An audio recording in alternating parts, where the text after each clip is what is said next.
If you do not understand white supremacy, what it is, and how it works, everything else that you do understand will confuse you. In all of these 9 areas of activity, economics, education, entertainment, labor, law, politics, religion, sex, and war, anywhere on the planet, minute by minute, day by day, all of the time, all of the time, all of the time. Well, good morning and welcome to the August the 13th, 2024 edition of the Counter Racist Code Show with Mr. Neely Fuller Jr.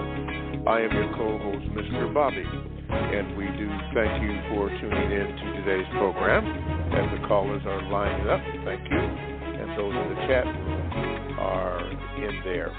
So let me give you the contact number. Here it is, 516-453-9921. The procedure is, if you have a question or comment, just press the number 1 button and wait until you are acknowledged, and then you can give the person your name so that I can give you an introduction.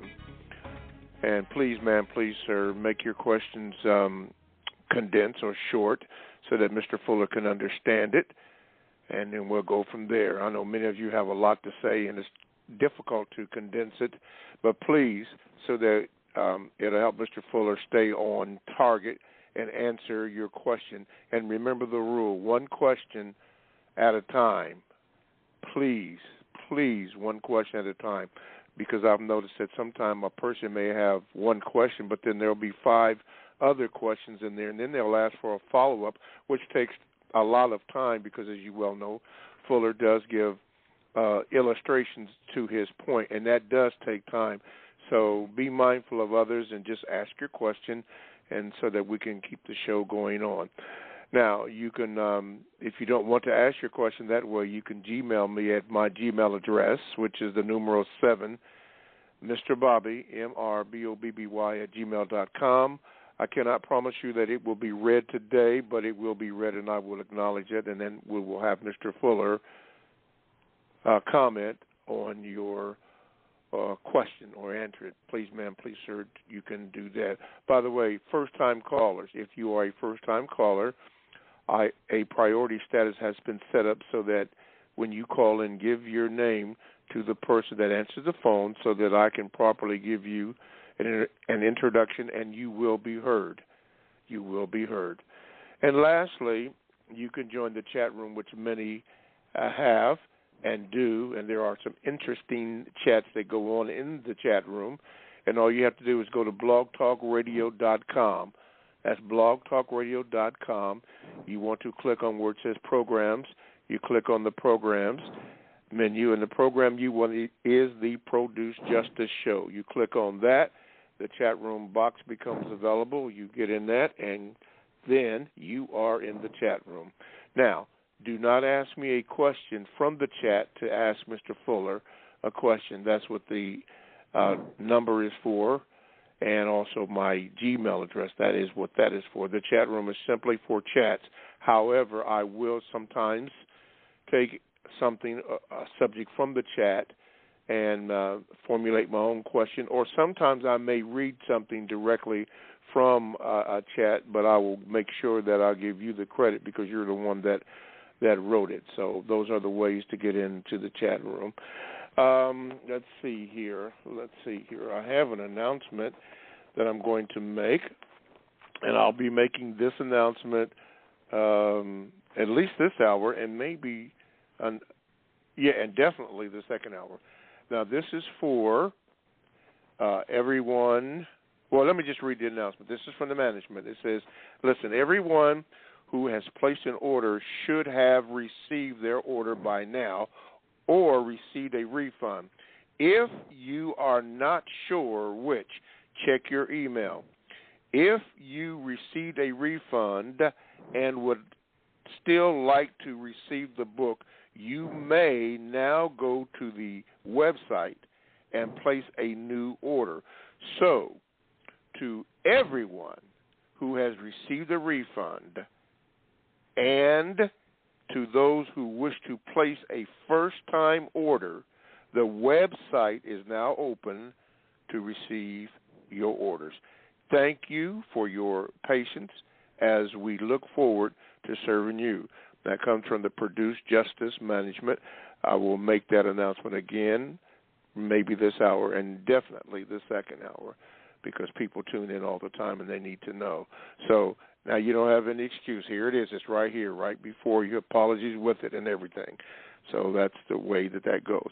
Now, before I introduce Mr. Fuller, he will be talking basically from the book, and the book that you can now order from the website at producejustice.com, the United Independent Compensatory Code System Concept.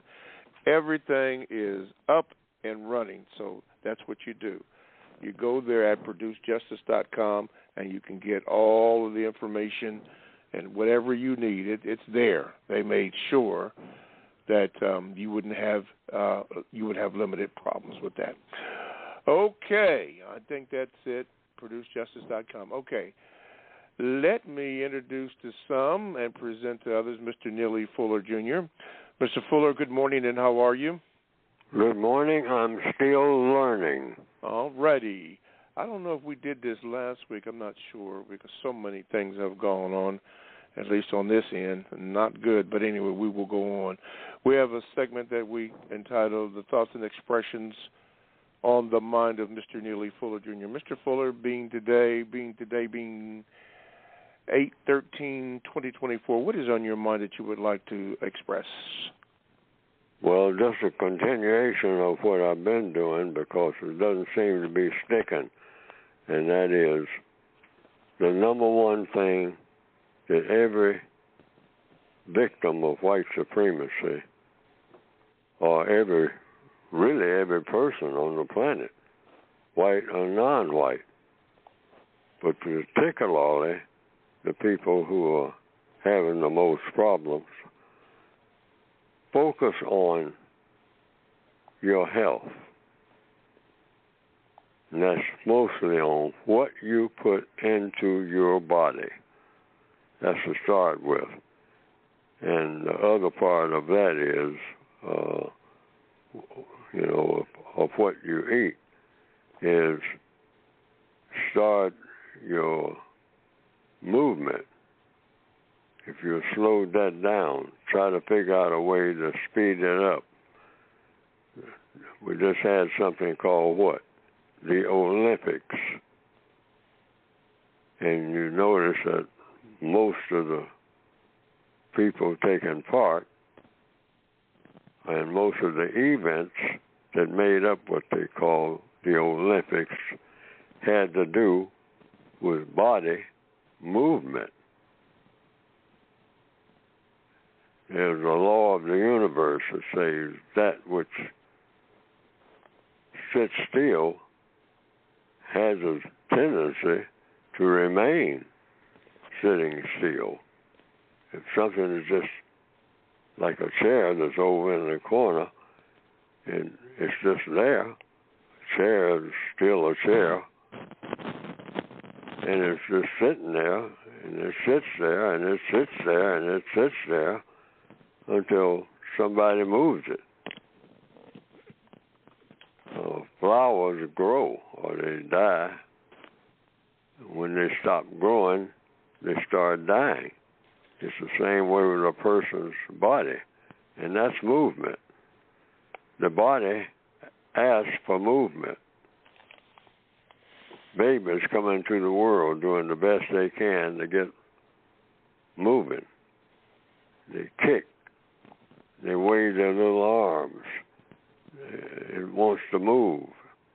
It wants to turn over from the position that it's in, seeking more comfort. And so somebody who was in advertising started advertising what they call comfort food. But really, when you examine it, what is called a food, it's a bunch of chemicals.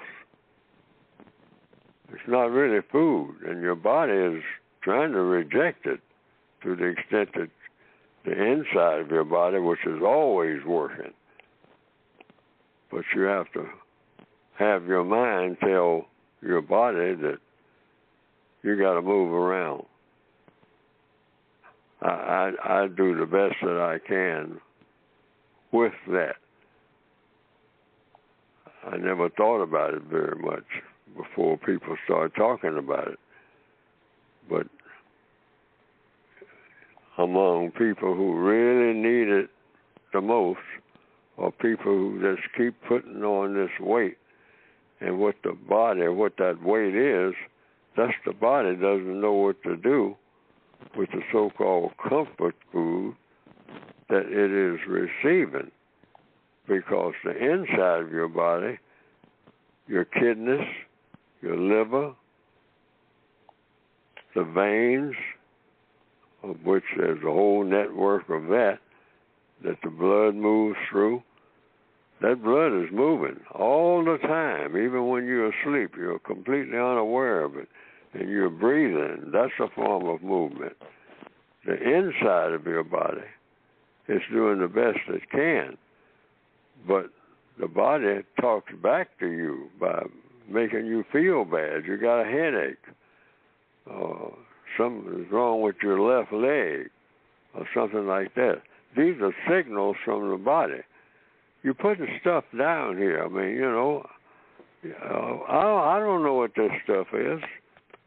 I mean, you got all this grease. I'm not made to handle grease.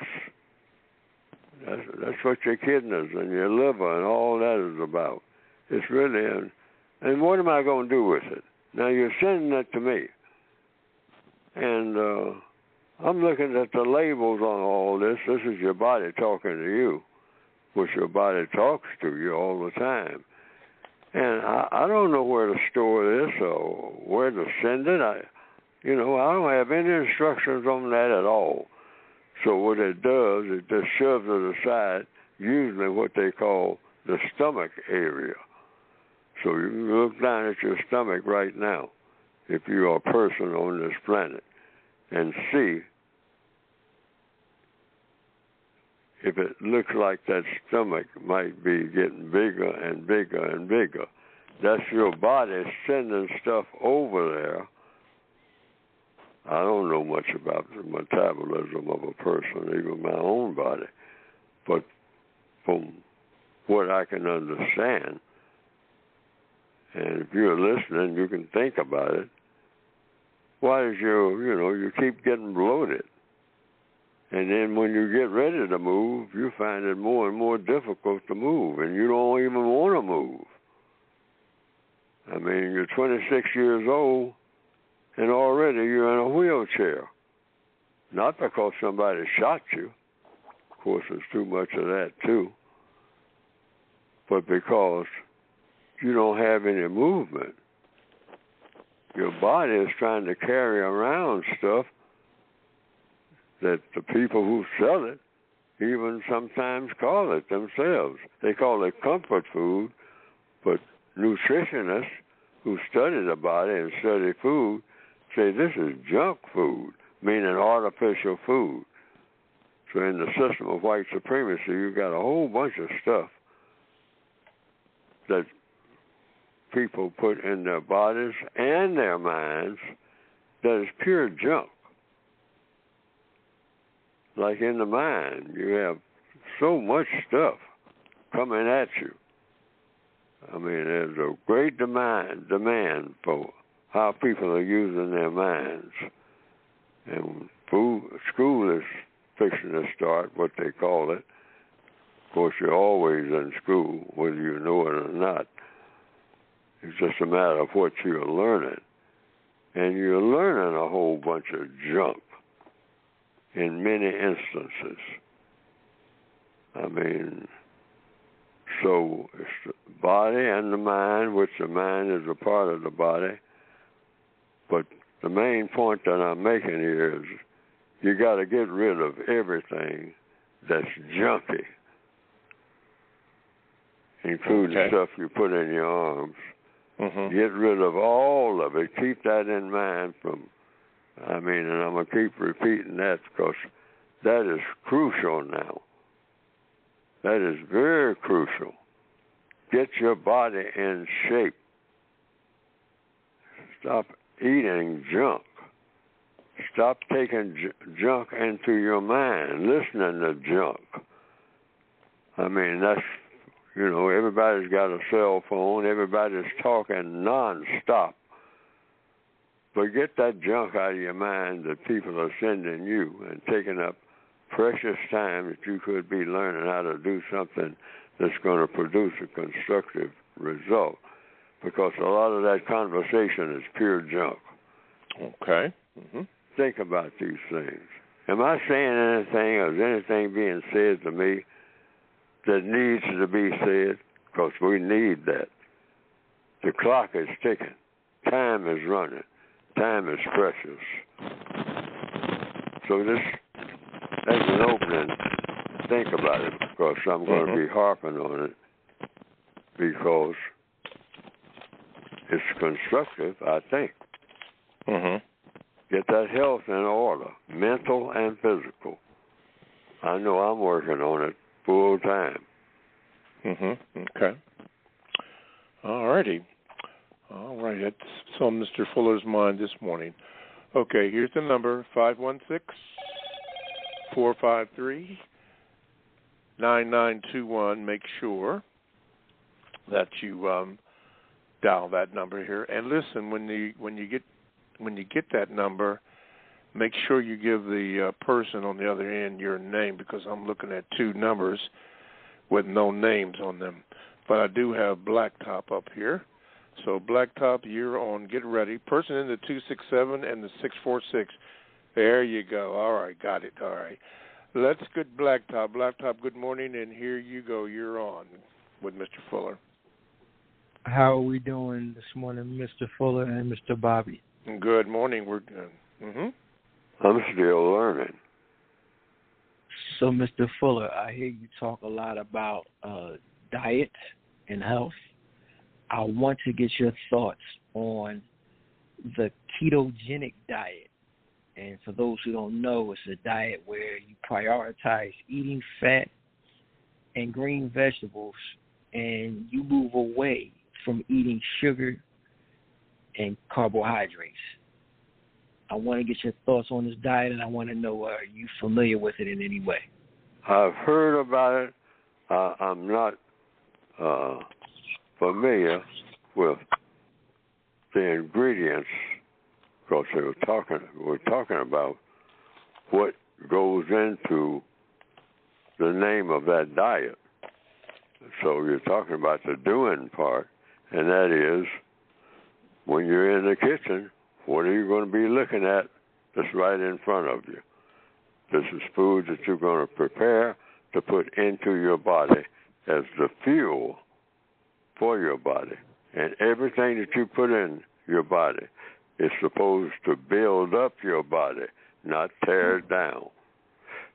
And so I'm not familiar with that particular. I've heard of the Mediterranean diet, and I've forgotten to right this minute. If I'm going to have the Mediterranean diet, I'm going to look it up and see what makes them, because they say if you're on the Mediterranean diet, you're on something that's going to help you in every way, mentally and physically. It's going to help you. It's not going to hurt you. There's nothing in the Mediterranean diet that's going to hurt you. So the diet that you're talking about, I'm not familiar with the ingredients in that. But everybody who hears anything like what you're listening to right now, Mediterranean, and you said, what's the name of this one? You just said? The ketogenic diet. Keto. Yes. Okay. All right. People can, how do you spell it? I believe it is K-E-T-O. That's the first part of it? It's K-E-T-O. G-E-N. Oh, K-E-T-O, yes. Oh, yes. Yes. I've heard of that. But I don't know what it consists of. But it consists of what? So what you're doing is you're eliminating carbohydrates and sweets, sugars. And what well, you just put it in single. Yeah. Oh, yeah. Now we're getting somewhere. Okay, and then no sweets. No artificial sweets. No sugar. Yeah, and you not That's only the that, first but you also limit the amount of sugars you eat. The amount of fruits you eat. You only eat a certain amount of fruits, but you do eat a lot of green vegetables. You do Lots of green vegetables. Yeah. Yes. And what else? And you increase the amount of fats that you eat. The amount of what? Fats. Fats? Yes. Fats. You decrease or increase? You increase the fats and you decrease the sugars and carbohydrates. But you increase the fats. I never heard that you increase fats. Yeah, that is a key part of the diet. You increase. In other words, you cannot have. Okay, what do you mean by fats? Well, let me just give you an example. If I was going to have something fat right now that's going to increase my fat, what would I be, in common language, what would I be eating? Well, here's your choice. You can have something like a piece of salmon, which has good fat. A piece of what? Salmon? Yes. Yes, I've heard that, and I eat salmon. Now, in fact, there's only two types of fish that I do eat, salmon and sardines. Now, people have told me over and over again, don't eat tuna. Now, I might be getting into dangerous territory here for people who sell tuna, but they say tuna is fine within itself, but that tuna absorbs a whole lot of poison if it's in poison water, and tuna is in a whole lot of water that's been poisoned, so I've been told. So there's nothing incorrect about the tuna. Tuna is excellent fish, but tuna has to, where the tuna fish has to go, where it has to have an environment, a home, but the home where the tuna was born in is loaded with contamination. Yeah. And that's what I've heard. Have you heard that? Yes. This is true, particularly from Japan with the nuclear explosion at the plant in Fukushima. That's been a few years ago, and they have found traces of the poison in the waters that the tuna and other fishes have eaten. So it's been suggested that if you're going to eat tuna, that you try and find out if the tuna is not from the Asian area or the Pacific, upper Pacific area where that plant had the nuclear explosions. Yeah, that was in there and all that kind of stuff. You just have to be careful and do your research and ask questions. All right, thank you, Blacktop, for your please, I want to stay on the line, please. Yes, all right, thank you very much. Okay, let's go to Pennsylvania. Jamal, you're on with Mr. Fuller. Let me get you in here. Okay, Jamal, what is your question for Mr. Fuller? Good morning. Good morning, Mr. Bobby, Mr. Fuller. Good morning. Yes. I believe you said that you've been in the presence of Malcolm X. What caused you to talk to him? You're coming in broken up. Basically, he's asking you what caused you to be in the presence of Malcolm X. What caused me to be in the presence of Malcolm X? No, that's not the question. Okay, what is it then? Because you are breaking up. The question is what caused you to... He's coming in broken up. Hey, Jamal, we can't hear the question real good. Hang up and call back, and we'll give you a priority status on that because you're breaking up badly. Okay. Okay. In the meantime, we'll go to Dollar Bill. Dollar Bill, let me see if I can get you in here. Okay, Jamal's going to call back. We'll get him in here. Okay, Dollar Bill, good morning. What is your question? Good morning. Hold on. I'm trying to get my phone to not sound so janky. Hold on 1 second. Good morning, gentlemen. Good morning. Yeah. Okay. I mean, Miss Fuller, right on point. Working out every day, doing my stretches. Not trying to lift that heavy weight anymore. I'm too old for that right now. But, yes, health is mega. Thank you for bringing that up. Please keep on telling us about it. Today I want to talk about, Mr. Bobby, I can ask my second question in the afternoon or in the second part, but I wanted to focus this question around economics. I don't know if you've ever heard of the same money, this song, Money, Power, Respect, or that saying, but it's the saying that people in this room have lost sight of, I think. I say this because the latest fundraising totals came out and stated that less than 1% of the total population has dominated this year or has donated this year, and 2% donated last year.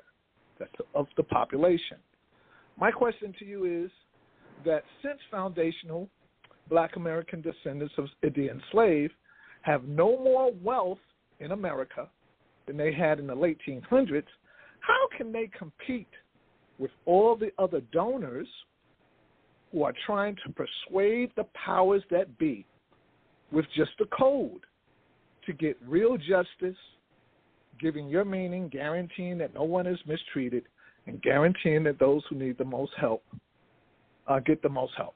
So how can they compete with all the others, and that's really a very small percent of the population, who have more wealth? How can we compete?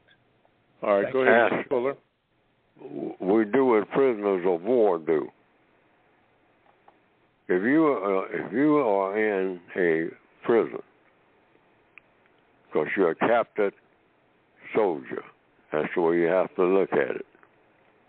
Or you're just in captivity. You weren't a soldier. You were just somebody took you into captivity, which is the way the code looks at it.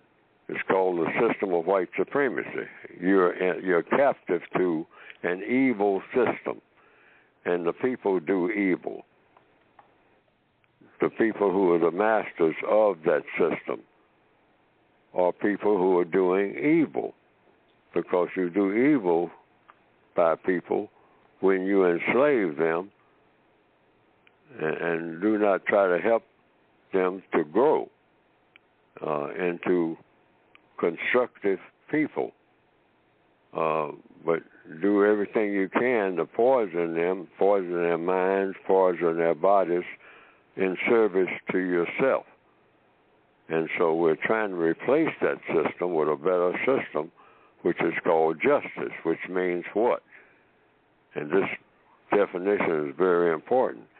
Guaranteeing that no one is mistreated and guaranteeing that the person that needs help the most gets the most constructive help.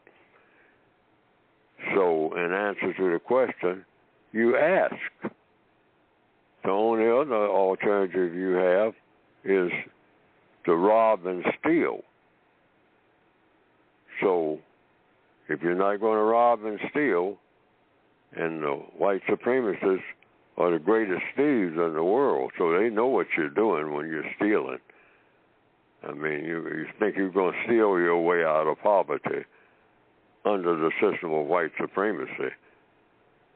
That's not going to work, because then that gets you this further into trouble. So the code says, don't steal nothing. Just ask for it. And if they keep turning you down, you just keep asking.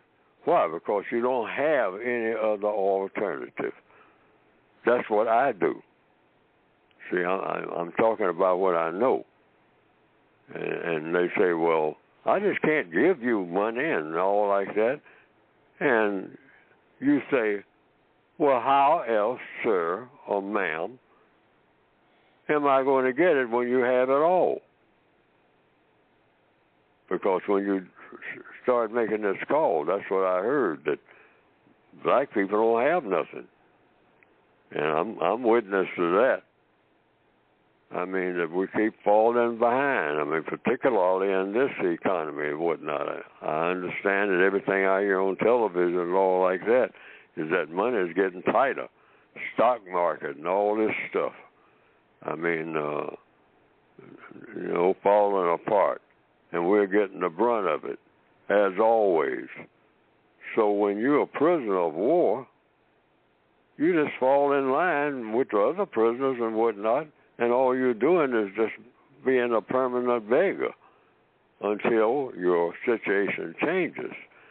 So we ask the white people who practice white supremacy, those who do, they're the most powerful ones, give me what I need to not be in this situation, and I'm willing to cooperate, if you are, because I have nothing.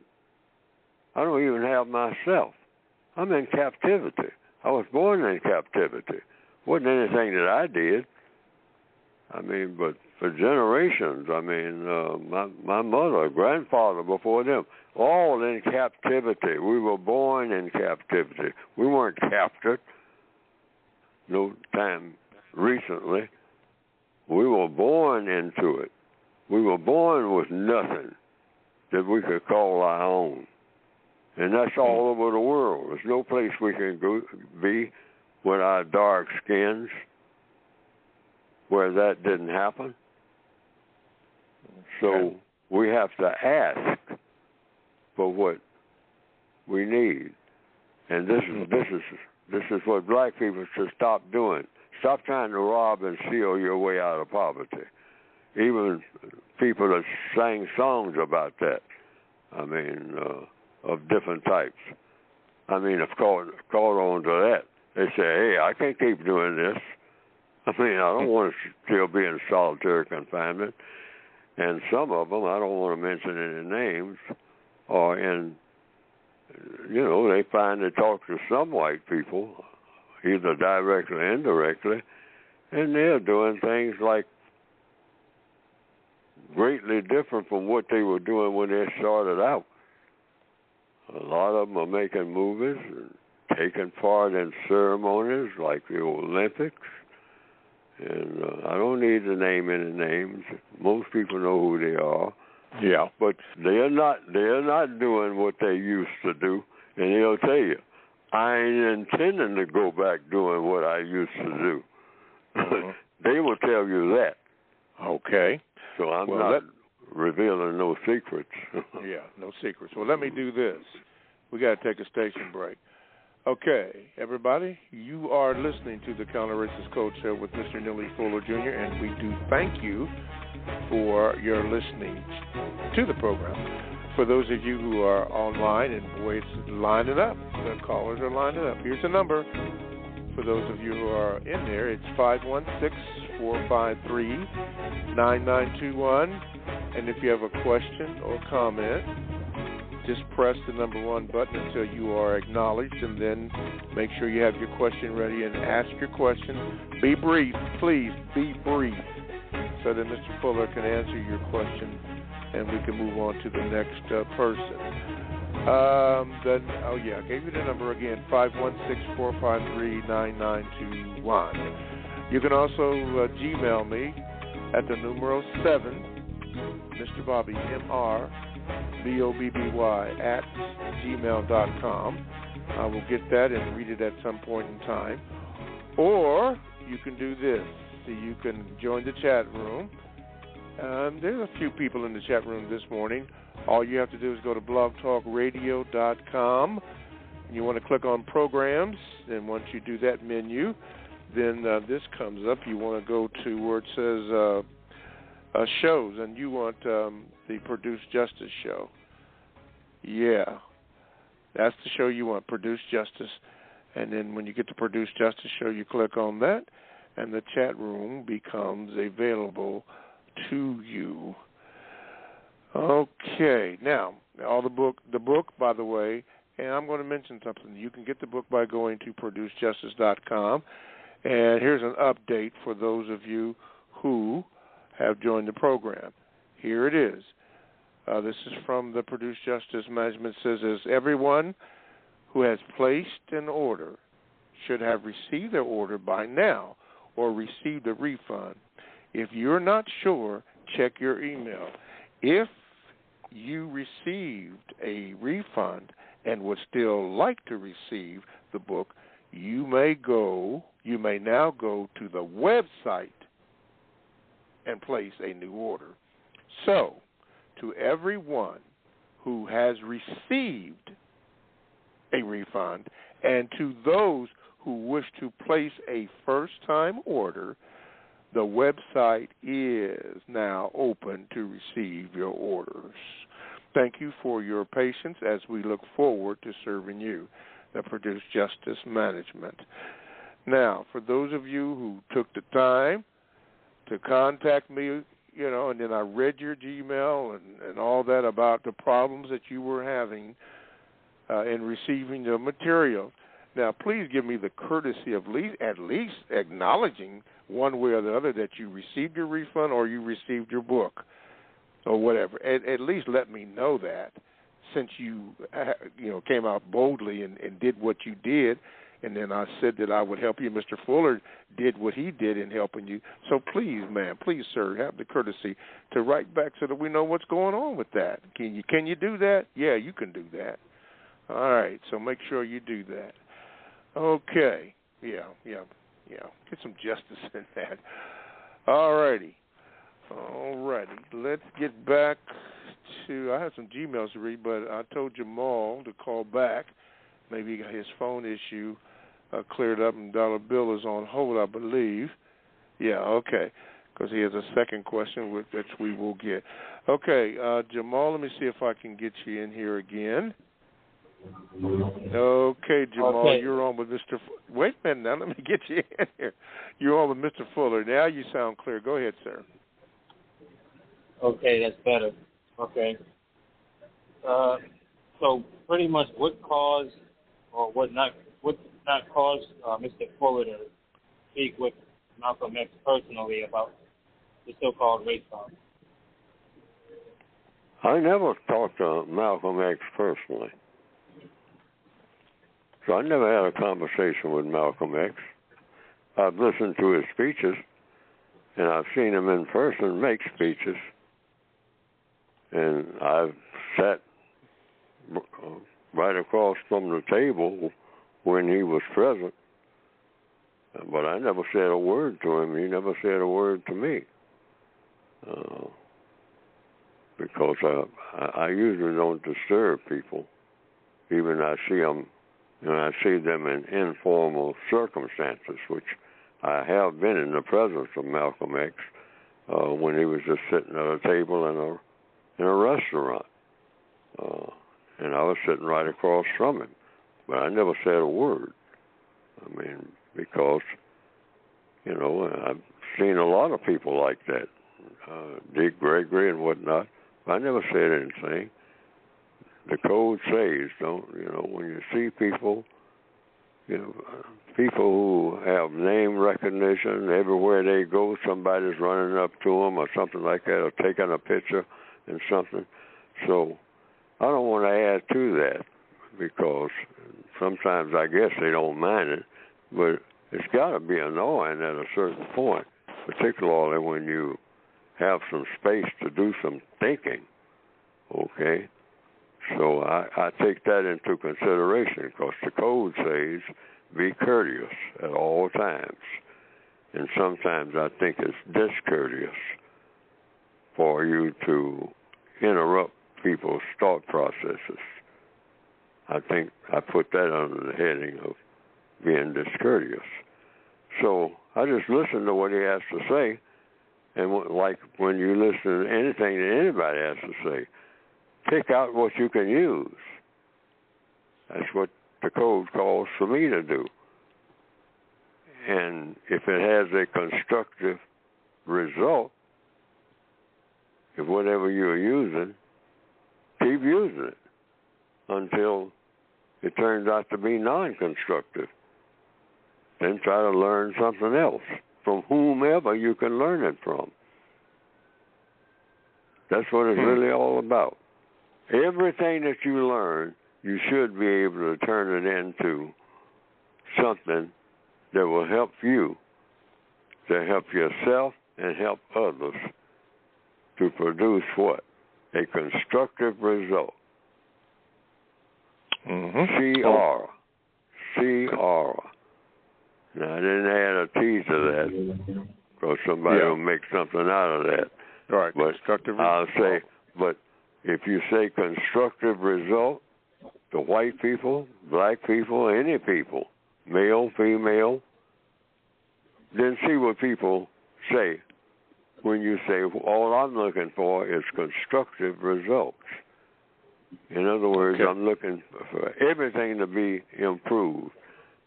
If I have a conversation with somebody, I want to come away from that conversation having gained something that I can use to produce a constructive result. Yes, sir. If it's not constructive, stay away from it. Okay. All right, Jamal, did that answer your question? Yes, sir. That was very codified. All right. Thank you, Jamal. Thank you very much. Let's see here. I have a question from the Gmail. This, I don't know if it was answered last week, but I believe it was James from Pittsburgh. I know you answered the first question, but here was his second question. It was this: Mr. Fuller, what do we say logically when a black person tells us that they do not want to have a code with other black people and only care for themselves? Okay, ask them. Yeah, well, they told you one part of it. They only want to care about, they just care about themselves. So they have informed you. But you can still ask a question, because all problems are solved through the process of questions and answers. So what I would do, I would do right what the code requires me to do.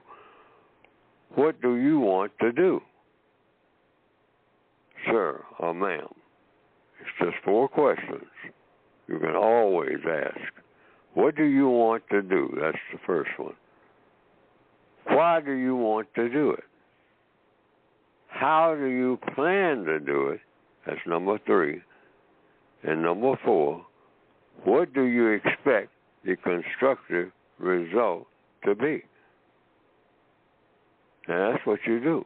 And you just wait for your answers. Those 4 questions, I'll repeat them. What do you want to do, sir or ma'am? Always be polite. Why do you want to do it? Say, well, I want to do whatever the answer is. Just listen. Don't comment on the answer. Just listen. Third question. How do you plan to do it? And wait for them to tell you if they got a plan to do whatever it is they want to do. And then the 4th is, what do you expect the constructive result to be? And then listen for the answer. And then after then, what do? You say, well, that's what he said or she said in answers to the question. Okay. Now, all right. I mean, they told you. If I understand your question, I gave you the codified response. What do you want to do? You're here on the planet. You want to do something. Every creature on the planet that moves around and breathes wants to do something. Yeah. Every minute of the day. So the person is telling you, I don't want to help black people do nothing. I'll give that as an example, as an offshoot to what you just, the scenario you just gave me. I don't want to help black people do nothing. Well, you say, well, what do you want to do? You still have wants. Okay? Now, you'll find out if the person is telling the truth when they get hit, when they on that motor scooter and they get hit full force by a car and they go sailing through the air and then come down in the top of a tree. That's a pretty big hit. Now, that's a big hit. Is there anything that you want anybody to do? How about them apples? Yeah, that's not good. All right. All right, well, Jim, there you go with your answer. Let's go to Brooklyn, to Sant. Let's see here. Brooklyn, get you in here. All right, go ahead, Sant. Good morning. Good morning, Mr. Fuller. Good morning, Mr. Bobby. I have one VGQ and I have one question. My VGQ is as follows. Neely Fuller Jr. and Francis Cress Welsing have already come up with the solution to racism.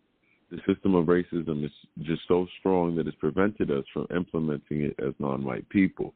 I'm going to do my best to encourage all victims of white supremacy to become as familiar as possible with both the work of Neely Fuller Jr. and Francis Cress Welsing, and I feel like that is the start of one of the many solutions that we can venture off into. My question today is, Mr. Fuller, we tend to, I have a group of associates. Sometimes we may refer to white people as barbarian descendants. And I was thinking and wondering the other day if that qualifies as name calling. Would you consider calling?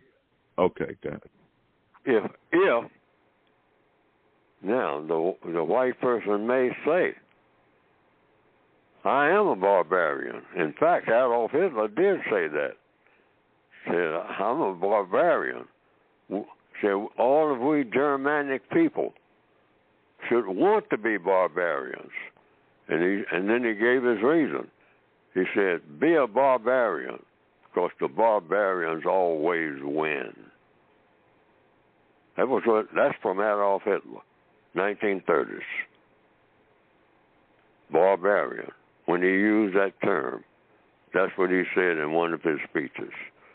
So they call us barbarians. They say we want to be barbarians.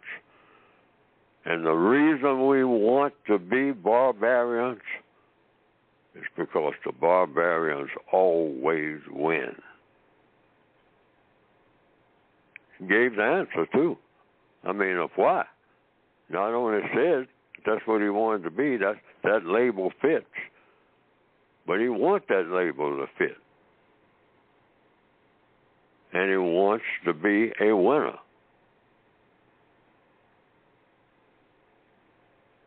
Says you're Germanic people. You're Aryans. Aryans are barbarians. Because the barbarians always win. We don't lose. Well, he wound up killing himself. Well, so you can think about that any way that you want to. But Adolf Hitler never shot anybody except himself for being a loser. So much for barbarians. So much for that stuff, yeah. Okay. All right, Toussaint. Let me see. Did that answer your question, sir? Yes, I would just like to maybe, Mr. Fuller, if you wouldn't mind just explaining a little bit more about why you feel like that's name calling, because I hear a lot of white people refer to themselves as barbarians often, and I just feel like it may be constructive for us to keep that in mind when we see certain behaviors that are implemented by suspected white supremacists by saying that they're barbarian descendants. not that I'm tied to the idea, but I just would like to have more of a understanding of why you yourself feel like it's not constructive to use that term, or you feel like it's name calling. That's if you do it on your own. But here's what the code says. I'm going to get back to this main thing I don't want anybody to forget. Ask questions. If a person says, I'm a barbarian, what does the code say you do according to logic? This is universal logic. You ask a question. What is that question? It's laying right there in front of you. A person says, I walk up to you and I say, I'm a barbarian. If you're going to ask a question, what would that question be? Logically speaking, what is a barbarian? Mm-hmm. And then you go from there. One question right after another until you get what? A full understanding of what the conversation is about.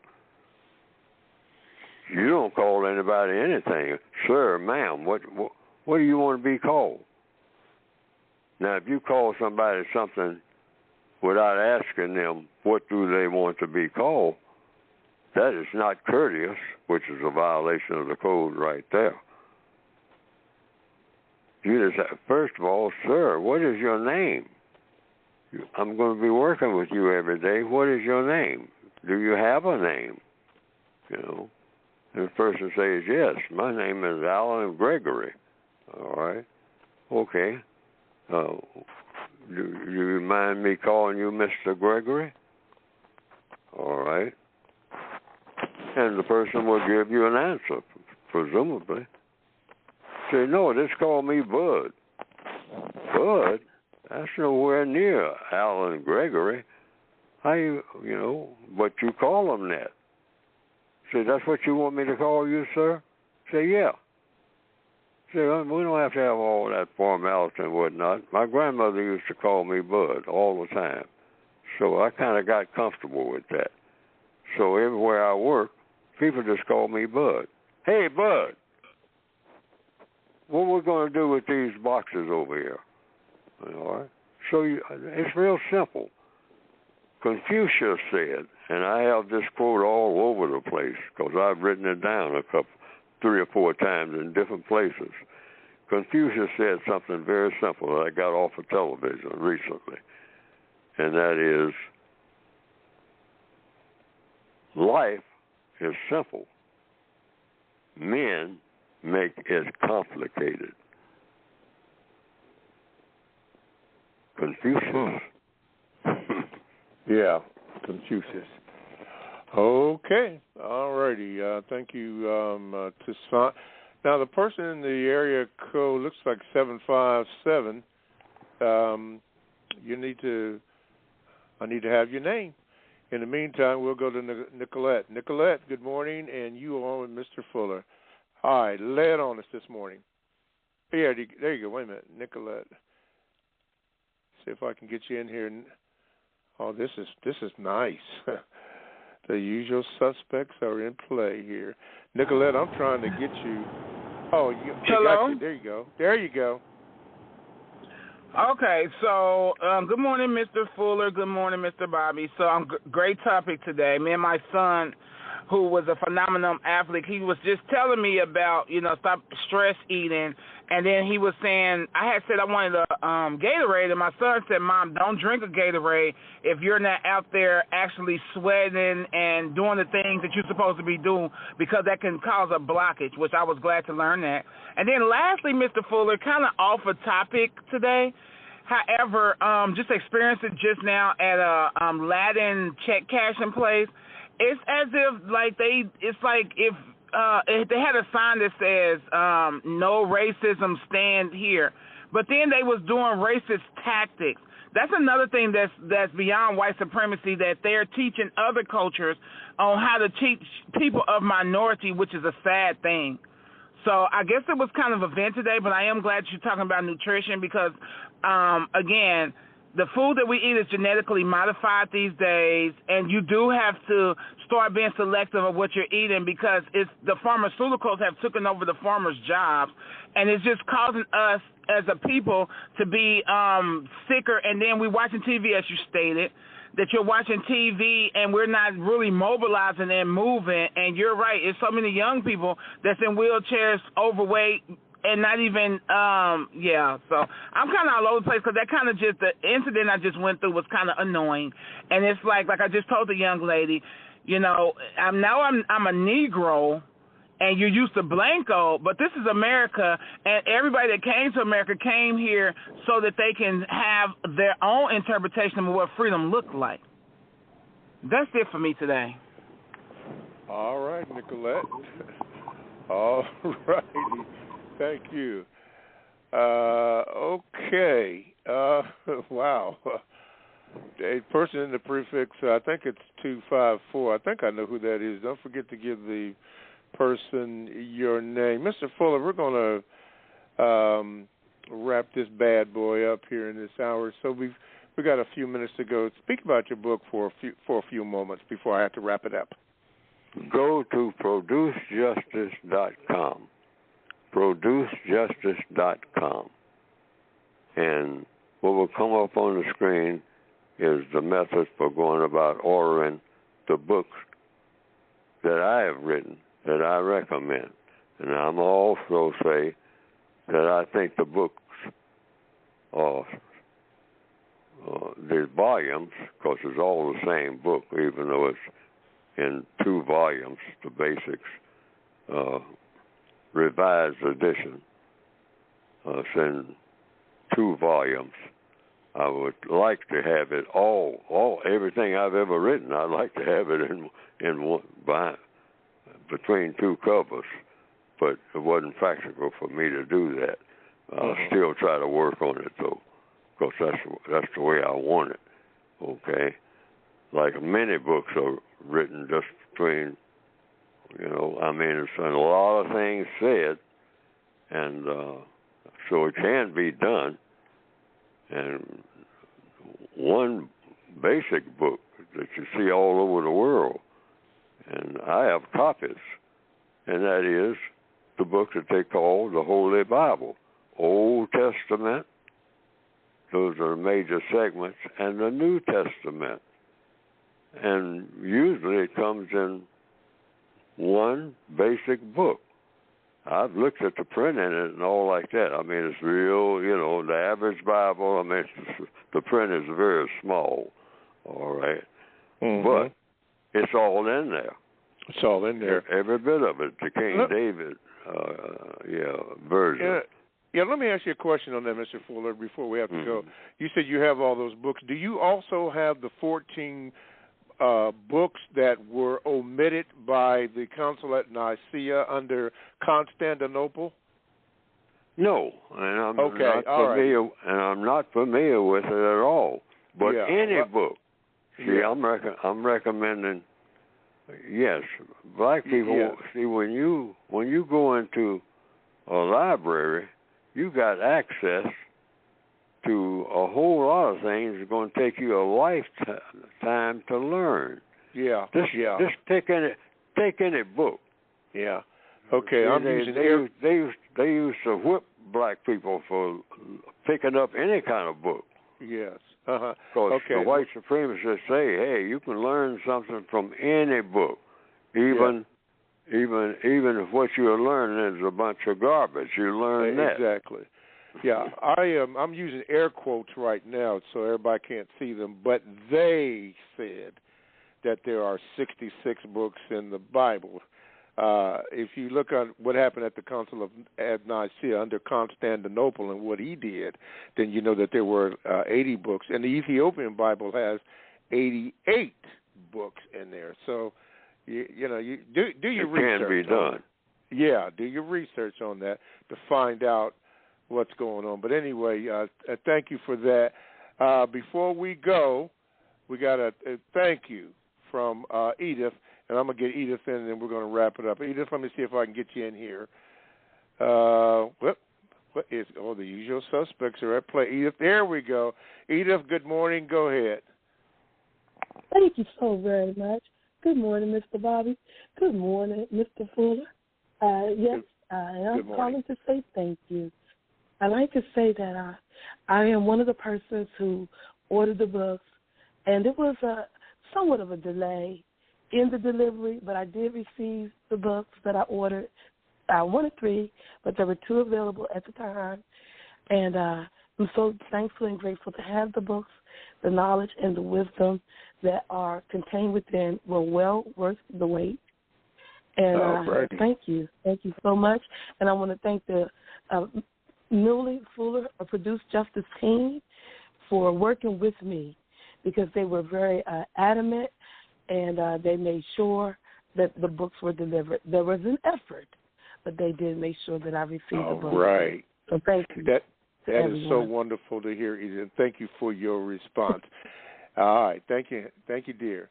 And with that, we will conclude the first hour, but we have the second hour of the Counter-Racist Code Show with Mr. Neely Fuller coming up, and it will commence in 5 seconds.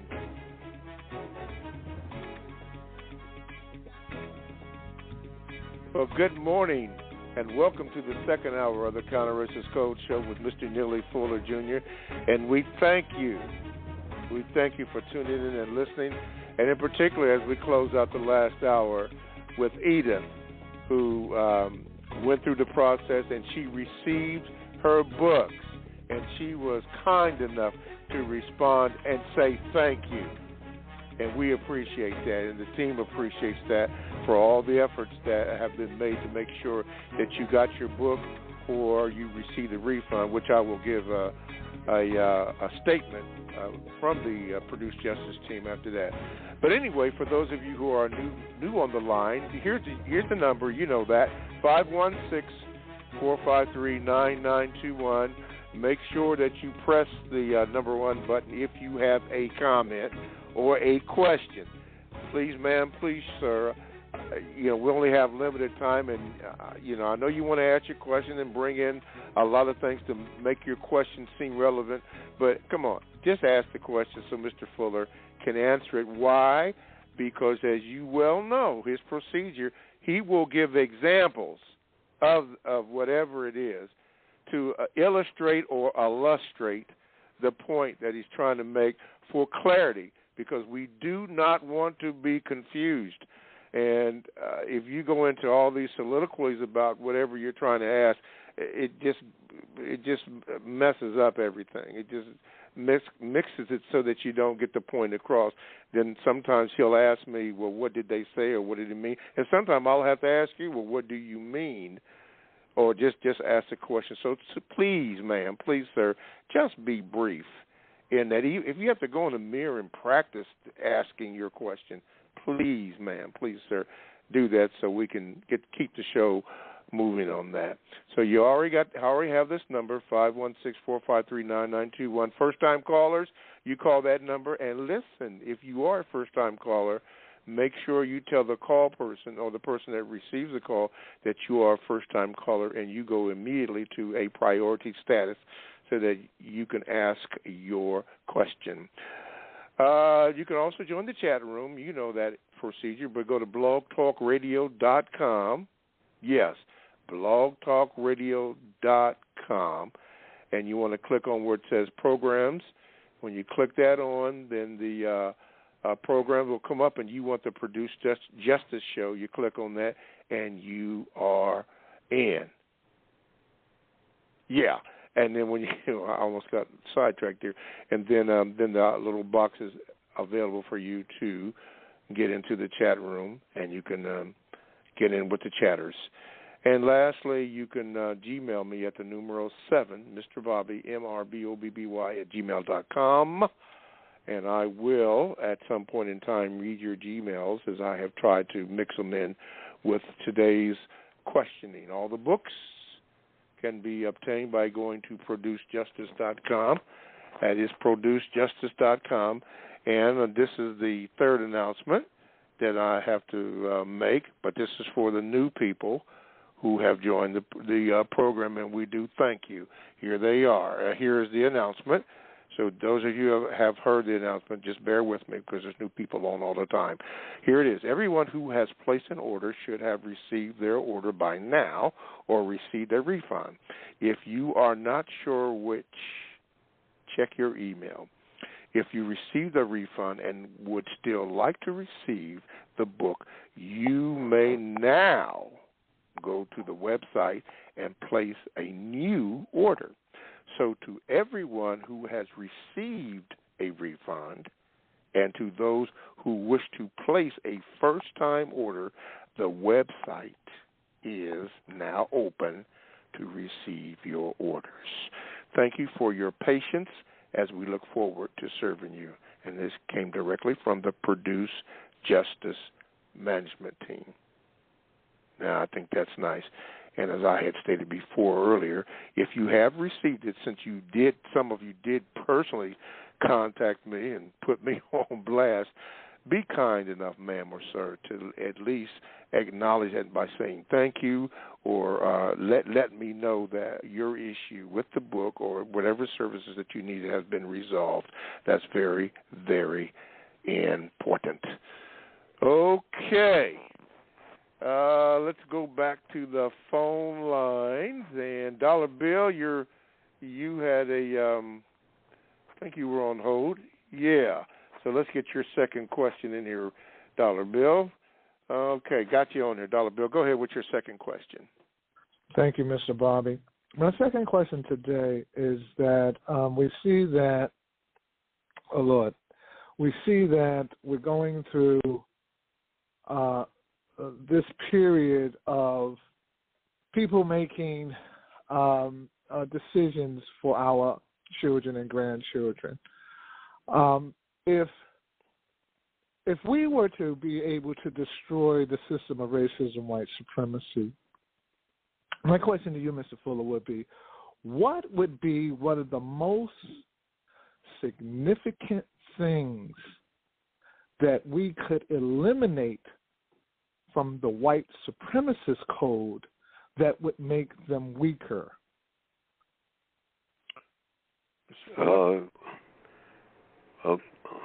The law of compensation.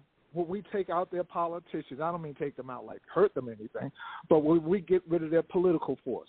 Will we get rid of their monetary force? Will we be able to take out their education?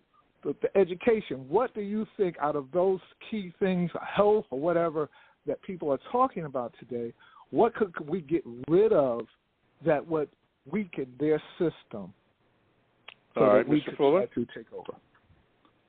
Well, we can use the code that they have. The seeds of the destruction of racism is built right into the system itself. Now, one excellent tool to use is something that a lot of black people are using now. This is why we're getting a whole lot of pushback. All right? And that is that thing that a lot of black people speak against, or seem like they're speaking against it, but actually it'll work for you.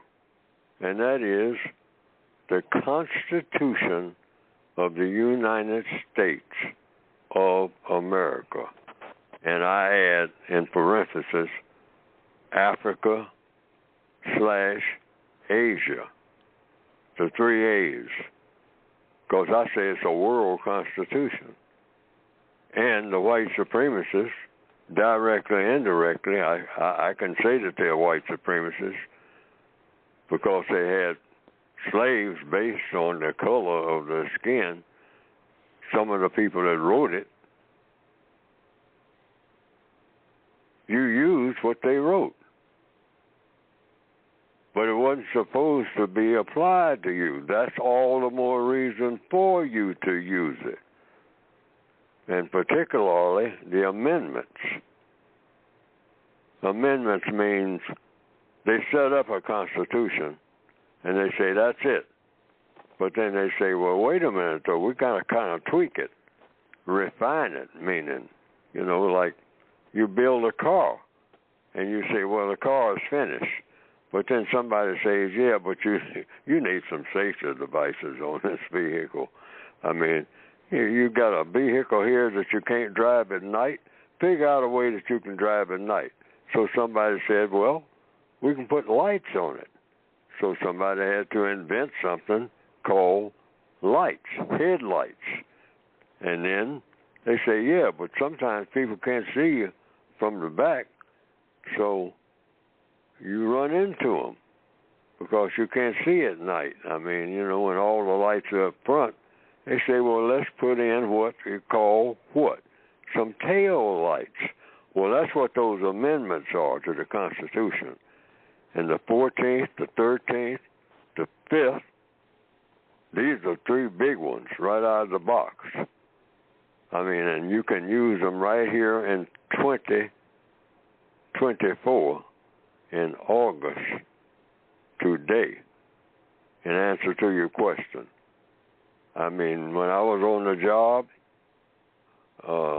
and someone was sent around to investigate me, and for whatever reason, I think it was just a routine investigation that they periodically do to see if you're engaged in any type of activities or doing something.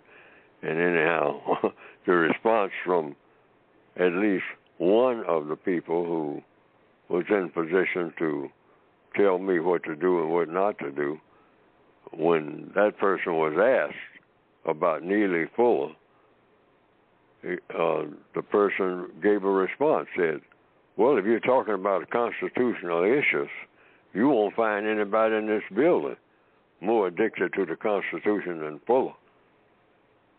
And I hadn't thought of it that way, but that was probably true, because I understood that even white supremacists, slave owners, can set up something that is useful to you.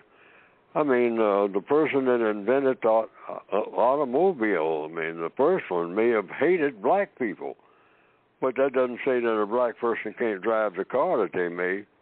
If they made a car, or if they made a flashlight, you say, well, I can't use that flashlight because that guy that invented the flashlight, he didn't like black people.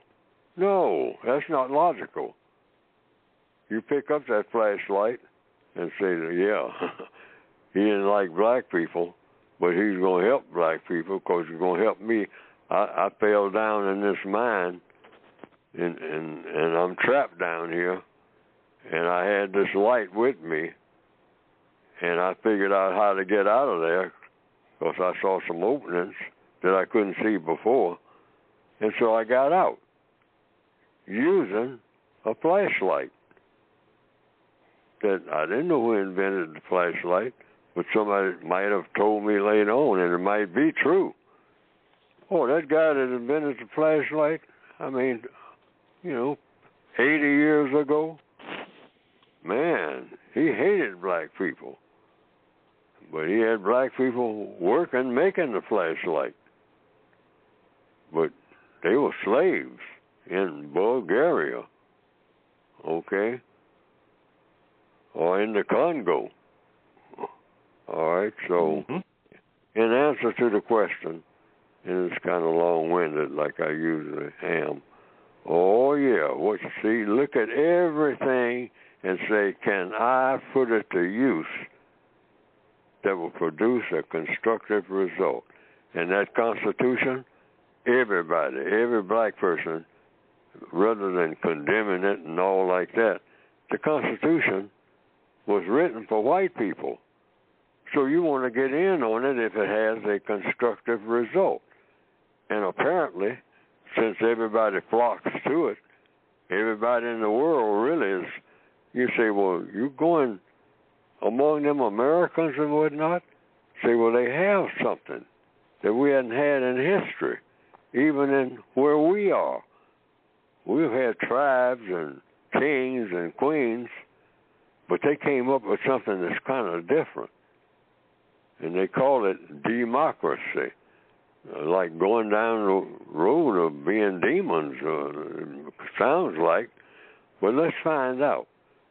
So you examine everything for what it is and say, hey, they might have invented it, but I can use it.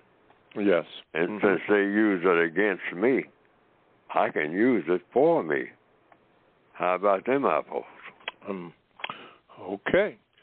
All righty, Dollar Bill, thank you for your contribution, and I will keep you on line there. I was going to go to Victor, but I don't see he's there. Okay, let's go to Talif from the Yo. Good morning, Talif, and let's see, there we go. There you go. Good morning. Top of the morning, Mr. Bobby, Mr. Fuller, everybody listening. Hope everybody is having a great breath day. One thing before I ask you a question, Mr. Fuller, the neighbor, well, I guess they're kind of so-called Puerto Rican, but the youngest son of the wife, he's not the father, but he has I guess about once a month he kind of explodes. So the mother, I guess she finally got tired of it, and so she put him out, but made me think of you, Mr. Fuller, because I lived in Puerto Rico for a while, but she kind of, I was outside doing the yard. She walked him out to his car with 4 boxes, kind of bigger than maybe just a little bigger than a shoe boxes. He got in his car. She slammed the door, and as she didn't say a word, and as he was leaving, she said, "Te amo e ora vete." Well, those of you that don't know Spanish, Mr. Fuller, that means I love you. Now leave. And so I thought about you, Mr. Fuller, when that happened. But my question is, somebody sent me something. Donald Trump, I guess, was invited to speak in front of these so-called black journalists. And I think one of the questions, because everybody's been questioning what color or whatever color that Kamala Harris wants to be. And she asked him about the DEI. So he asked her the question, Mr. Fuller, the woman that posed that question to him, what is your definition of DEI? So she kind of lost it, I think. And then other people were saying he was evasive, he avoided the question, he was calling Kamala Harris, I didn't know she was black. But he asked the question, Mr. Fuller, that other people in our community are asking. So why they get so upset with him, but everybody else is asking the same question? And I really don't care either way, but aren't those so-called white folks allowed to ask questions too? And that was my question to you, because he asked the question and everybody got upset, because I asked the same thing to people. What is your definition of DEI? I don't care what color you are. So, Mr. Fuller, why do you think they got so upset with him, but we question each other all the time? Thank you for the call, Mr. Fuller. Mr. Bobby. The purpose of a question, let's focus on that to start with. What's the purpose of a question? It's to get an answer. So what answer should you be seeking? Whatever leads to the truth. So when somebody asks a question, find out the answer to the question. The question is, it's no such thing as a question without an answer. So that's all black people need to know. What is the truthful answer to every question? It's called learning. That's why I say at the beginning of every program, at the end, and in between, whatnot. I'm still learning. Learning what, Fuller? Learning what the truth is. When you know the truth about anything, you're stronger. That's why. Follow the laws of the universe. They won't trip you up at all. Why? Because they're the laws of the universe. They came with the universe. Fire will burn.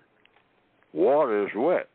Now, people can sit around and moan about it and cry about it, and a lot of people are crying about water being wet when their car's halfway underwater in that flash flood they was in last week. Okay? Somebody was in a flash flood last week, and the car is ruined. Lamborghini, ruined. Okay? But water will do that. Water will help you when you drink it, but water can be used against you, like any word, any tool, pair of pliers, a knife, a gun,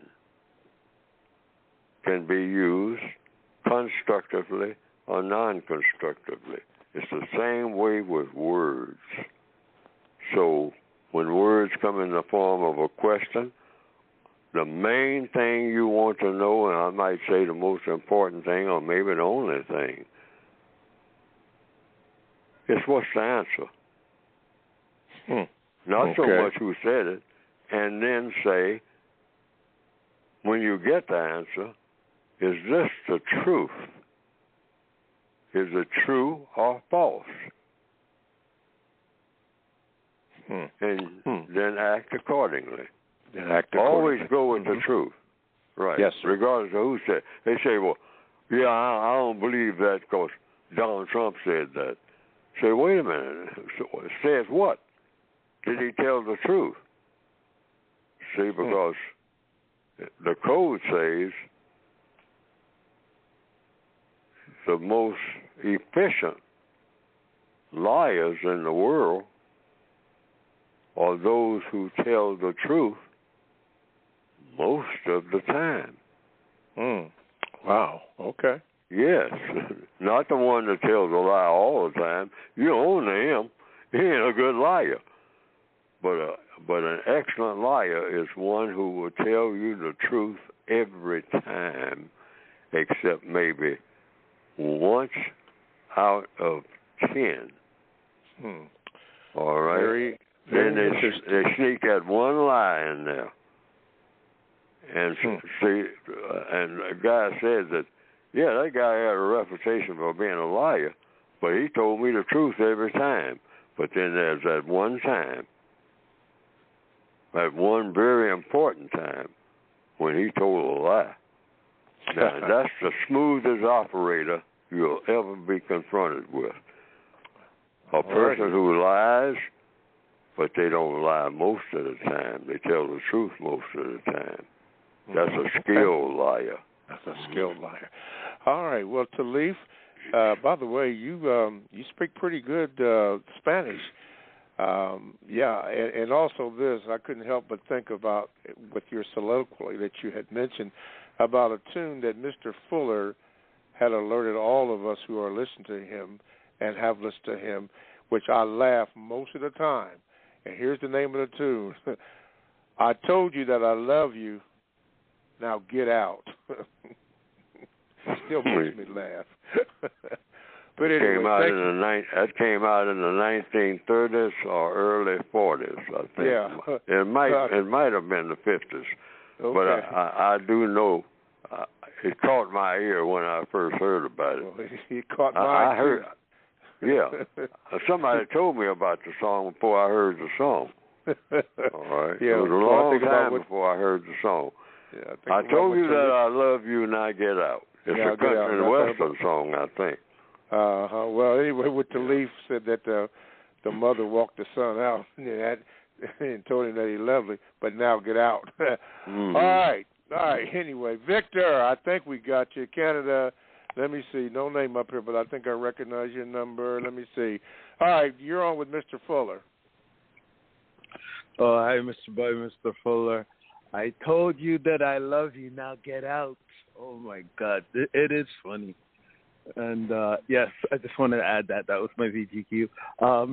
So, Mr. Fuller, the late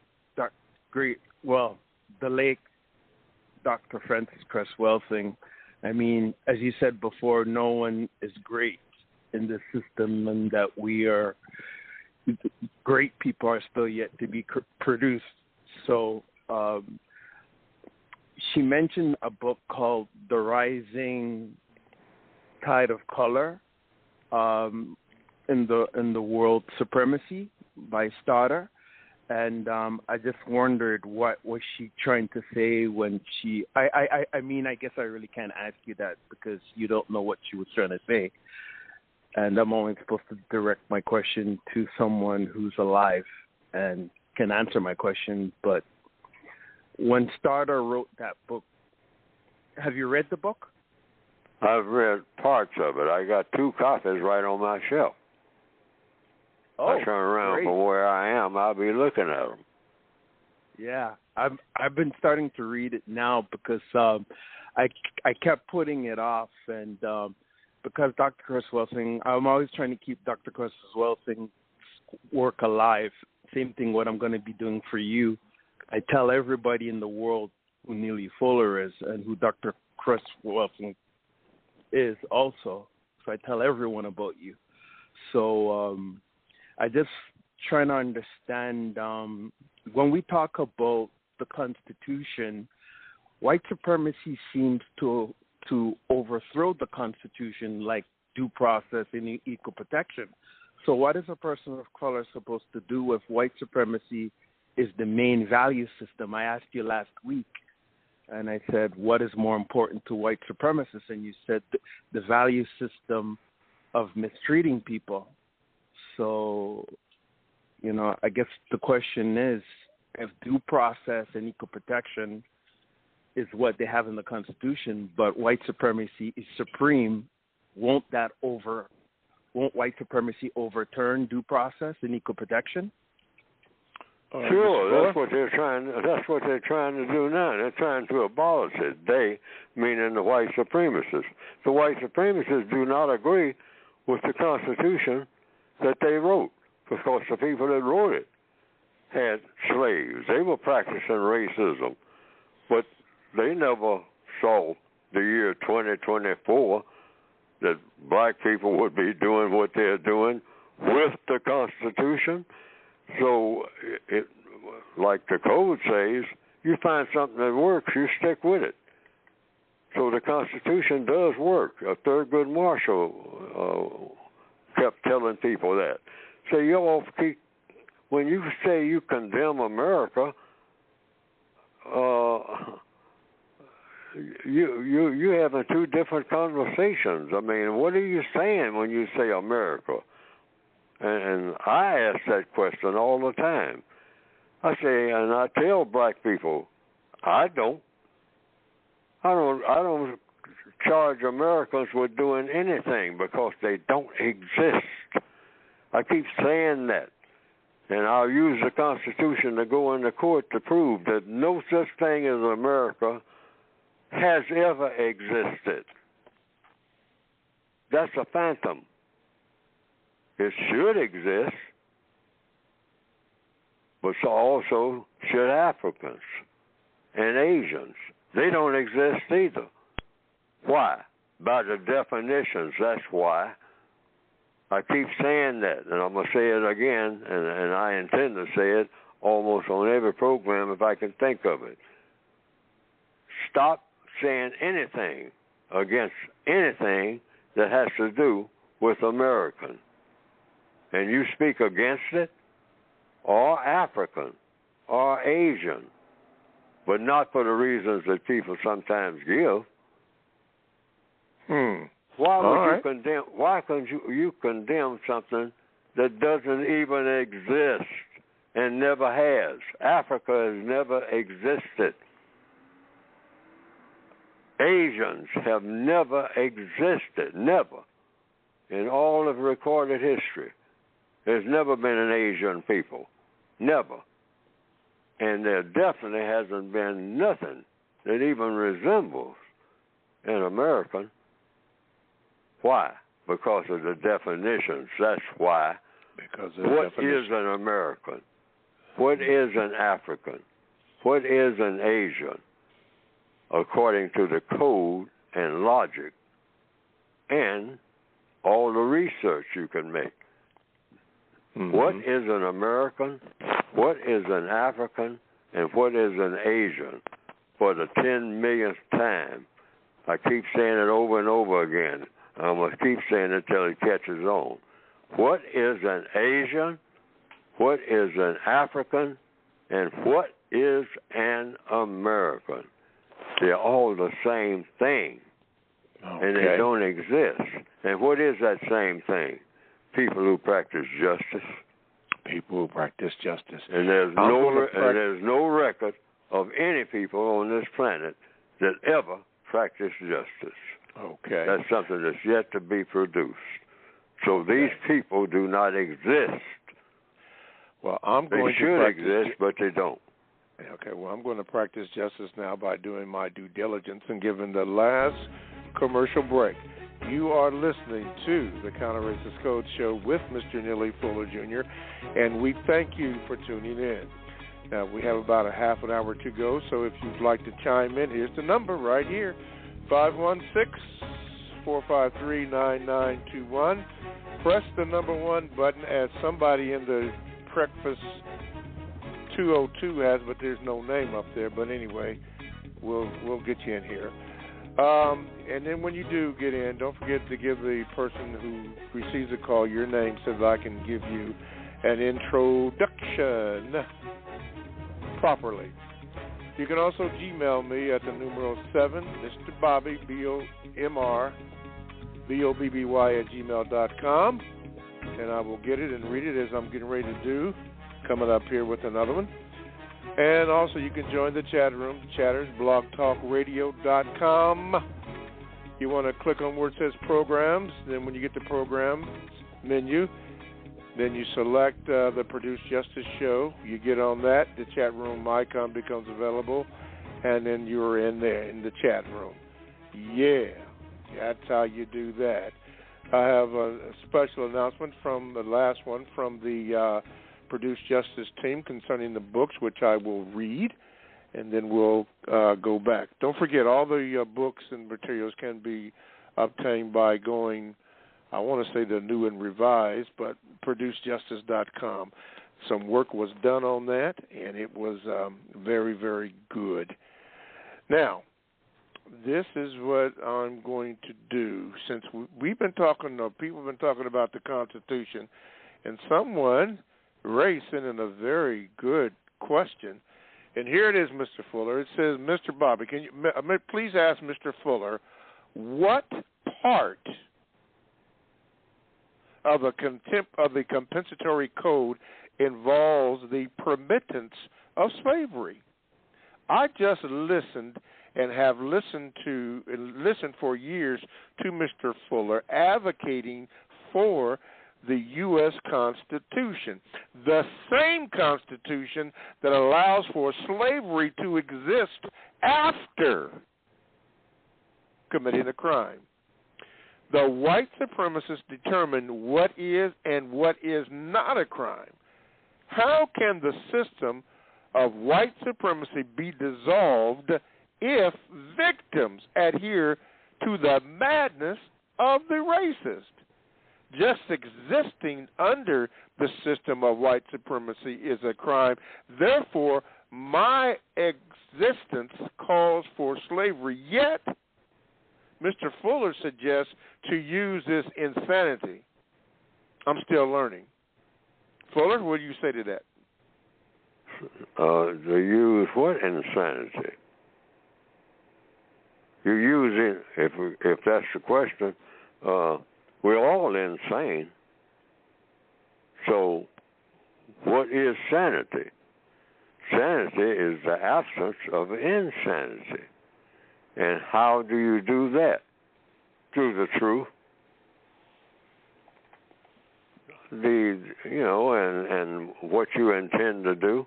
It always comes down to what are your intentions to produce justice. That's why the name of this program is that. Right in your face. ProduceJustice.com. And what is justice? 2 parts. For the millionth time. Justice, by definition, compensatory definition. You won't find this definition in any dictionary because I made it up. But I would go in anybody, and I'm in court right now, and I'm on trial, and I will say, this is the true definition, if it's worth anything at all, of that word called justice. 2 parts. You got to guarantee that nobody's mistreated. And when I say nobody, I mean nobody. Nobody where? Everywhere on the planet.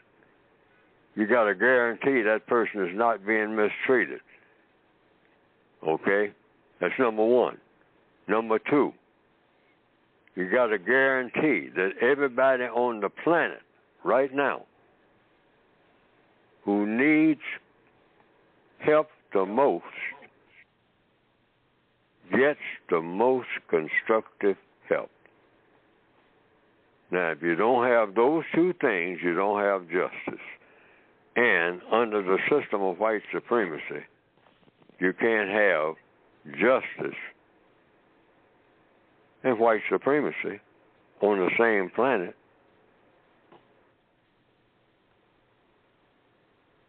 At all, ever. Why? Because the system of white supremacy is dedicated to non-justice. Establishment, which they've already done. Maintenance, that's keeping it going. Expansion, that's taking in everybody on the planet, which has done that. And refinement, that's tweaking it to make it work better. Now, the system of white supremacy is the only real government, meaning true government, the truth, on the planet here in the year 2024. Now, that statement is either true or false. Mm-hmm. Okay. That's the strongest government. You've got all kinds of so-called governments. Somebody says, I'm the president of this and president of that, and I'm the king of this and whatnot. If you're black, you're not nothing under the system of white supremacy, except whatever the white supremacists tell you to do. That's what you are. You can call yourself anything that you want to, but the evidence shows when the white supremacists speak, you obey. You obey. All righty. There you go, Ray, for your answer. Let me get this one in here. This is another relevant one, and then maybe we can get to Philip, who is in the district or the DMV. All right. Here's one for you, Mr. Fuller, from a long-time listener. She says this: Mr. Fuller, for the past 2 weeks, I have watched some melanated so-called black people were very emotional about the Olympic Games.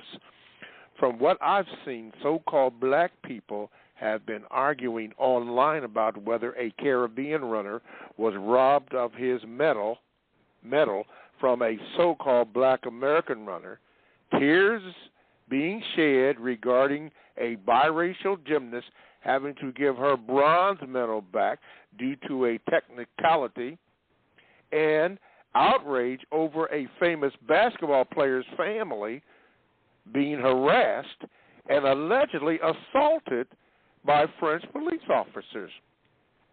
It's common knowledge that the Olympic Games are Greek in origin and have always been controlled by suspected racists. If melanated so-called black people know this, why do they hold these games and their medals in such high regards? Why do they get validation from suspected racists? Because this is what the white supremacists allow us to do. Now, we can look at the Olympic Games, but don't look at them broadly. Look at them in detail and ask the one most important question. Does it produce constructive results? I have come to the conclusion that since we're all in their prison, a prison by any name is still a prison, and the prisoners are allowed to run around in the prison and turn flips and all this type of thing. And so you say, now, does it produce constructive results? So I ask, logically speaking, I just look at things like not the medals and whatnot. I mean, that's all right. I would get out there and hold one up. So what? I mean, or if they didn't give it to me, I can't hold it up. So I say, better luck next time. That, well, but I'm not going to cry about it or nothing. I just say, they allowed me and helped me to do this. Now, is it constructive or non-constructive? Well, I look at it like, if I could do what me, Neely Fuller, what Miss Simone Biles did, or what that fastest track runner did, and say, now, if I could do that, would that be constructive? And the answer is, yeah, big time. If I could do what Miss Biles did and what that guy did running around the track, I didn't remember his name, whatnot, so many of them out there. I mean, that got medals, and lots of them that didn't get medals. But, hey, they were getting a good workout. So you're saying I got paid. So in the system of white supremacy, let's keep your mind broad, all right? Don't think of the little small things. You're in a prison anyway. You're in a prison. You're restricted on the basis of your color. The white supremacists go anywhere and do anything that they want to, anytime they want to. But non-white people are on restriction. So we know that. So the things that we do, that's why I call it the compensatory code. Compensatory means you just do what you can do, making up for what's missing. We don't have justice. So if I'm allowed to run around in the prison yard and get some calisthenics, which they do allow people to do that in prison, lift weights and stuff like that, I do that. I mean, it's better than just sitting on the bunk and getting to the place I can't move, don't even want to go and eat and whatnot. That is not constructive. The body is made for movement. So in answer to the question, yes, you don't cry about nothing, really, except if you do cry, know what you're crying about. Don't cry about the medals and all like that. Say, well, I'll try to win next time. If they allow me to win, what else have I got to do? I'm in a prison. I mean, they got me in this prison based on my color. I can't run away from that, okay? But I will do what I can do that has constructive value. If turning those flips and whatnot and spinning around in midair and whatnot helps my body to function, you know, after I stop doing this type of thing, will I live longer? Most likely, yes. So I'll do it. Okay. And, you know, I didn't get a medal, so what? I mean, I'll try again. Okay. All right, Jane, thank you for answering asking the question, and thank you for being such a loyal listener. Okay, let's go to the district, and Philip has a question. Philip, let's get you on here with Mr. Fuller. Good morning. Go ahead, please. Hey, good morning. Thanks for taking my call here. I just had several VGQs, and just wanted to speak on those. We can't hardly hear you, Philip. You're going to have to speak up, and whatever you're doing in the background, you need to... Can you hear me better now? Yeah, there you go. Okay, great. Just wanted to give a couple of VGQs here. The first one was to announce that on WSYP951.com every Monday at 9 a.m. there's a show called Results with Brother Haru, and that show focuses on discussing solutions and proven results for serious illnesses like cancer, lupus, diabetes, etc. So just wanted to share that regarding health. And once again, that's W951.com, and that's every Monday at 9 a.m. Eastern that broadcast. And also wanted to talk about respond to the ketogenic diet that was discussed earlier.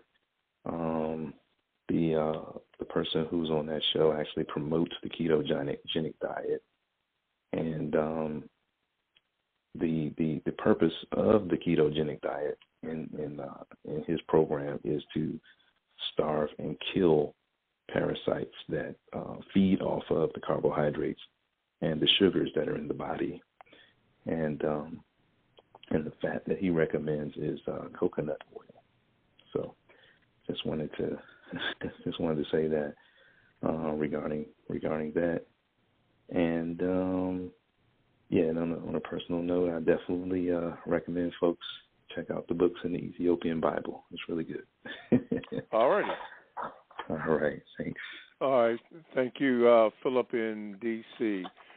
Yes, for those of you who haven't even heard of the Ethiopian Bible, and not because I'm recommended, but if you do your research, check that out. Particularly the book that was left out, I think one of the strongest books was the books of Enoch, or the Book of Enoch.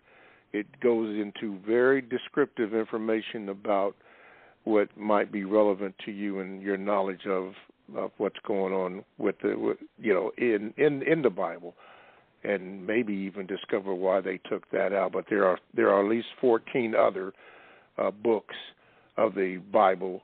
Like I said, under Constantinople and the Council at Nicaea, they eliminated 14 books so that the canon would be the 66 books that we were taught for many years until you discover that there are more. And other prophets, too, by the way, which you'll find, like Nathan, look him up. He's not talked about very much. But anyway, very good information.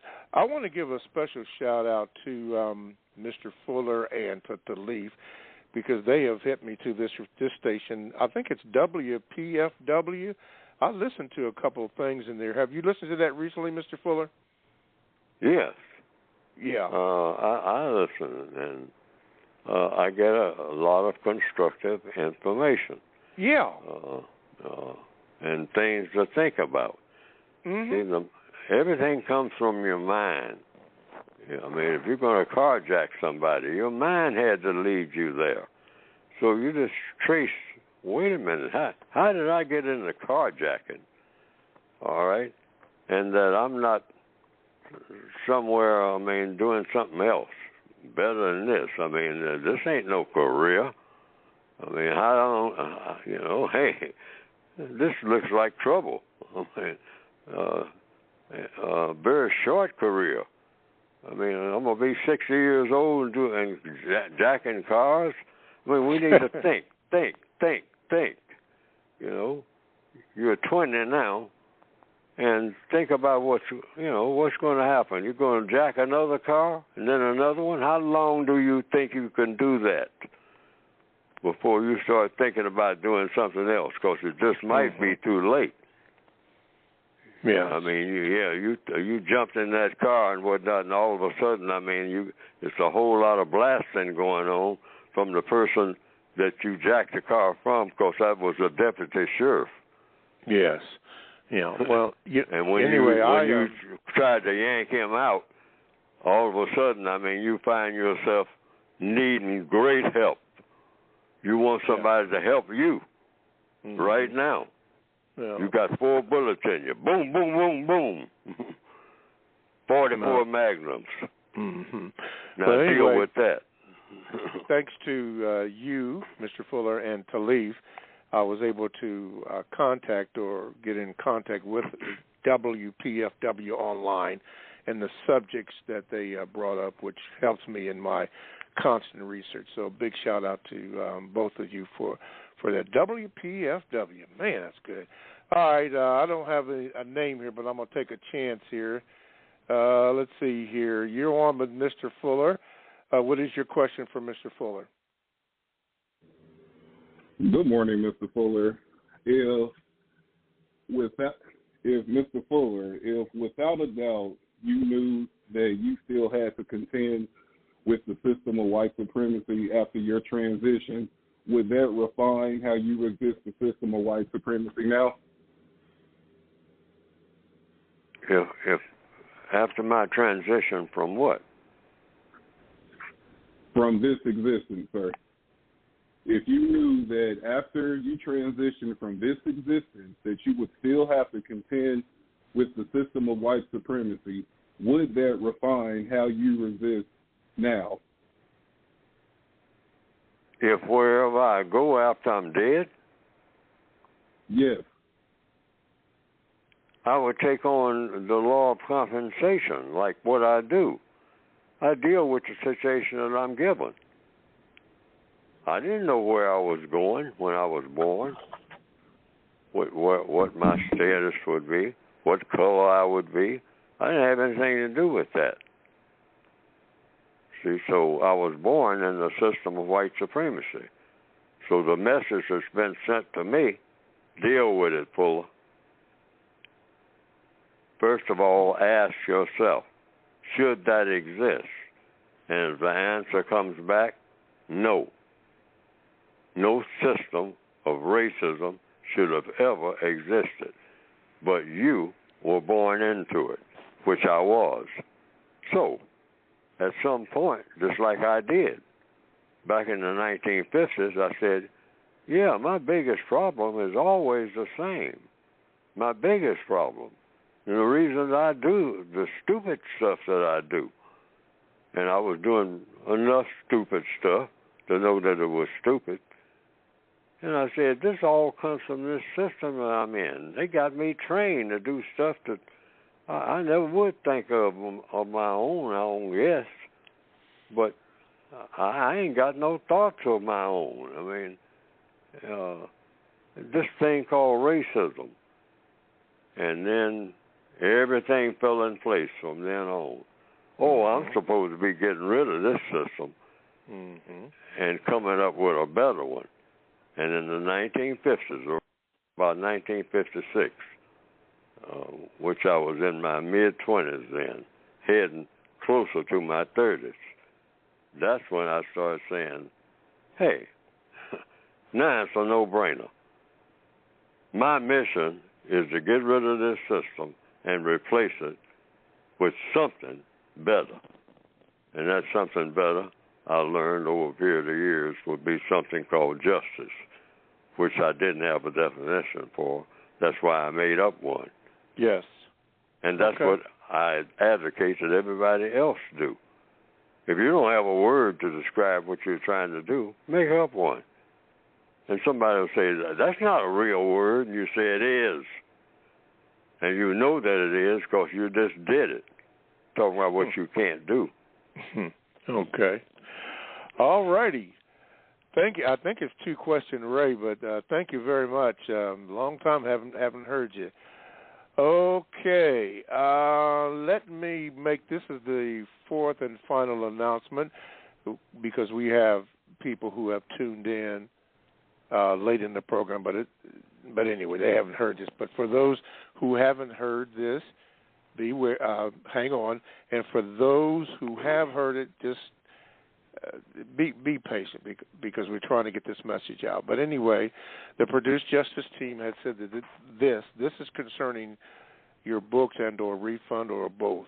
It says everyone who has placed an order should have received their order by now or received a refund. If you're not sure which, then check your email. If you received a refund and would still like to receive the book, you may now go to the website and place a new order. So, to everyone who has received a refund and to those who wish to place a first-time order, the website is now open to receive your orders. Thank you for your patience as we look forward to serving you. And this comes from the Produce Justice Management. So now there you have it. There you have it. Okay. I believe that is it. Okay, Mr. Fuller, we have about 6 minutes to go in the show. So here's something from the chat room. It says this: if white people believe that they may be born as a non-white person in a system of white supremacy racism, would they change their white supremacist behavior in this life? Do you think they would, Mr. Fuller? I don't know. I don't know. Okay. But I'll say what the code says. There is such a thing as that. And that thing should not exist. Now, when you, and this is the main thing I want to say, because I try to get around to saying it, and I do on some programs. And that is, we've got to be able to talk to white people and find out, first of all, what is it they are willing to do and what is it they are not willing to do and why. All right, we've got to talk to them, and we should, and do it in a calm way without shouting or name calling and all of that. I mean, just do business. I mean, quietly and methodically, and do it every day. First of all, sir, ma'am, what do you want? And what do you want? What do you want to do? And then, what is it that I want to do where you're concerned? Mm-hmm. And we get an understanding about that. And we got 9 areas of activity. What do you want to do when it comes to money, housing, health care, and all like that? And interact with me in those areas. Let's just start with that. Economics, which is the use of time and energy. The way that you use your time, ma'am, sir, and the way that I use my time, and how we interact with each other when it comes to time management. And we do it without any name calling of me calling you a racist and whatnot, and you calling me this, that, and the other. I mean, no name calling or nothing. We don't get into any of that. Just find out what people want. Because people will be cooperative when they are getting what they want. Okay?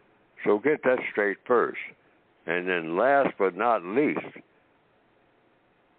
is it going to be of constructive value? Because if anybody wants something that's non-constructive, that's going to be a problem for everybody. White, non-white, male, female, whatever. Non-constructive behavior is a no-no on planet Earth. That's what you should go in thinking about. You know, not name calling or whatnot, and who did this the last time, and you know, and who invented slavery. And no, let's just talk business about where we go from here. That was the title of Martin Luther King's last book. A question on the cover of a book. Where do we go from here? Because where he was going was a bullet in the head, all right? And he left that last message. All right, yeah. You all carry on. So how do you do that? Carry on? You carry on by asking questions and getting answers. And we at least have to be able to talk to white people, you know, very, you know, just not even what you call frankly, just tell the truth about what people want and what they don't want. People will always go for what they want. People will talk about what they want. That's true. And what they don't want. Everybody will. Speaking of Martin Luther King and his, I didn't know that was his book was The Last Question, but there's a tune by the late, and I do mean the late, Angela Bofield, and she sung that tune, Where Do We Go From Here? Check that out for those of you who like Angela, the late Angela Bofield. I think she died earlier this year, but that was one of her songs, Where Do We Go From Here? Okay, Mr. Fuller, we're about out of time. Wow, looking at my clock is cutting down. So thank you for everybody for listening. Again, as I say, and I sincerely mean this, forgive me for all the mistakes that I've made. Please forgive me. I'll try to do better next time. Mr. Fuller, the last words go to you.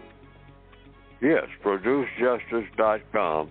And like I said, interact with white people. This is an excellent time to do it. Of any age or what they think. The white person who says they hate black people, just ask questions. Okay. Why do you hate black people? Already. What is it that black people do that nobody else does? All right. We hope to hear from do a better job next week. Everybody, Mr. Fuller, thank you, and bye. Thank everybody. ProduceJustice.com.